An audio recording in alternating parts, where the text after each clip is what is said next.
Happy Independence Day, everybody. It is the 4th of July, and I want to talk about freedom today. My wife is actually related to Patrick Henry, one of the founding fathers of the USA. And his most famous moment came on March 23rd, 1775. He's addressing the Virginia Convention, dramatic crossroads in American history. Should we fight the British? And Patrick Henry famously says, "I know not what course others may take, but as for me, give me liberty or give me death." I love it. And in the Bible, the Apostle Paul has that same kind of passion as he fights for the spiritual liberty of Christians. One of my favorite verses Paul ever wrote is this: "It is for freedom that Christ has set us free." And let me just pause there for a minute. I love that so much. It is for freedom that Christ has set us free. And he goes on, "Stand firm then, and do not let yourselves be burdened again by a yoke of slavery."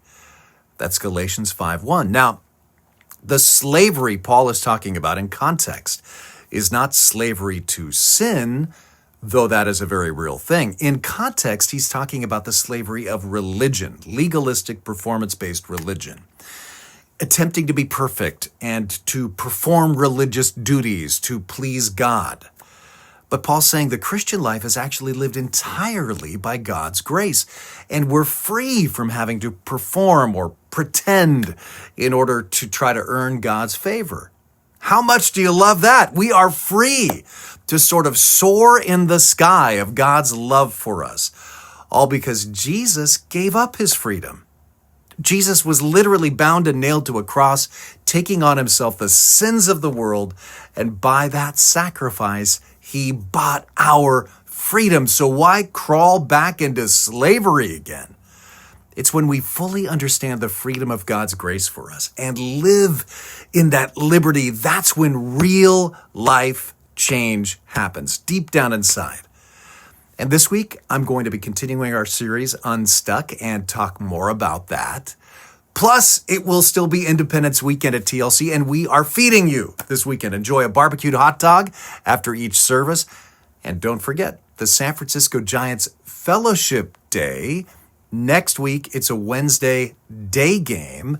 And our own Trent Smith is going to be singing the national anthem and leading a post-game worship concert.